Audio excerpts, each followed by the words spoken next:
இயேசுவில் எனது அன்பிற்குரியவர்களே, உங்களுக்கு என்னுடைய இதயம் கனிந்த வாழ்த்துக்கள். வணக்கம்.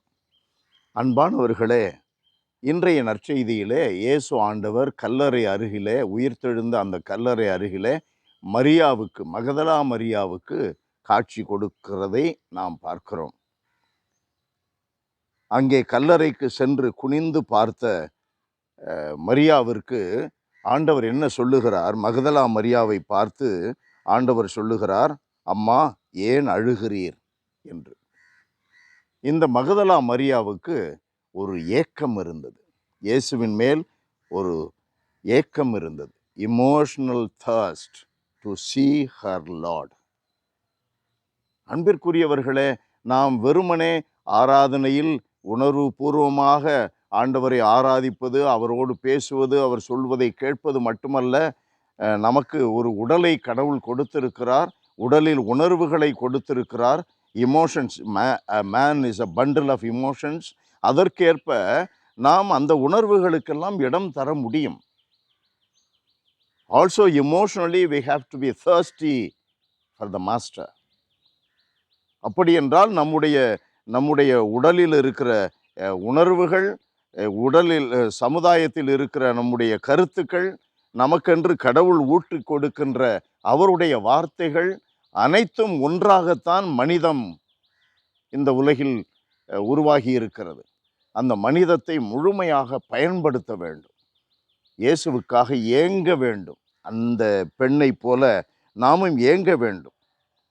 அந்த பெண் மகதலா மரியா இயேசுவுக்காக ஏங்கி நின்றதனால் அந்த மரியாவுக்கு கடவுள் தோன்றுகிறார், இயேசு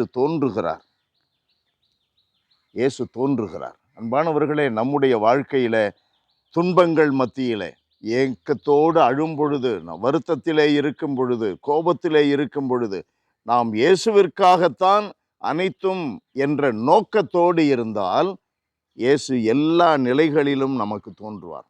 கோபத்திலே தோன்றுவார், பலவீனத்திலே தோன்றுவார், பயத்திலே தோன்றுவார், நம்முடைய பக்தியிலே தோன்றுவார், நம்முடைய வழிபாட்டிலே தோன்றுவார், நம்முடைய உணர்வுகள் அடிப்படையிலே நாம் அவரை சந்திக்க முடியும்.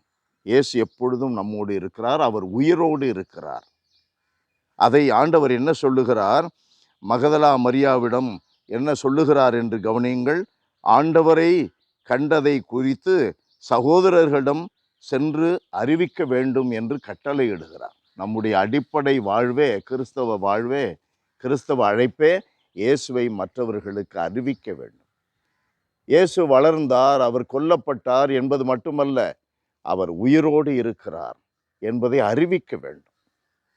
உயிரோடு இருக்கிறார் என்பதற்கு அடையாளமாக நாம் வாழ்ந்து காட்ட வேண்டும். அந்த மகிழ்ச்சி நம்மிலே இருக்க வேண்டும், அந்த உறுதி நம்மிலே இருக்க வேண்டும்.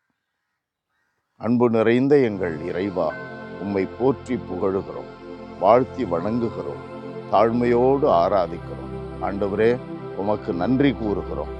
இறைவா, எங்களுடைய அன்றாட வாழ்க்கையில நாங்கள் இயேசுவிற்காக, அனைத்திலும் இயேசுவிற்காக எதையாவது செய்ய வேண்டும் என்ற நோக்கத்தோடையே வாழ்வதற்கு எங்களுக்கு உற்சாகத்தை தந்திரலும், தீவிரத்தை தந்திரலும்.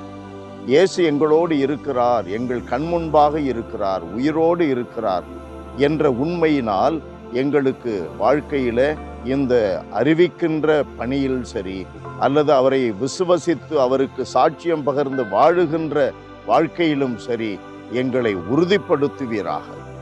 எங்களுக்கு தோன்றி ஆண்டவர் எங்களோடு பேசி எங்களை உறுதிப்படுத்த தயவு கூறும் ஆண்டவரே. எப்போதும் எல்லாரும் மத்தியிலும் உயிர்த்த ஆண்டவருக்கு நாங்கள் சாட்சியாக வாழ்ந்து காட்ட எங்களுக்கு துணிவை தந்தரலும். இயேசுவின் நாமத்திலேயே ஜெபிக்கிறோம் பிதாவே. ஆமென், ஆமென்.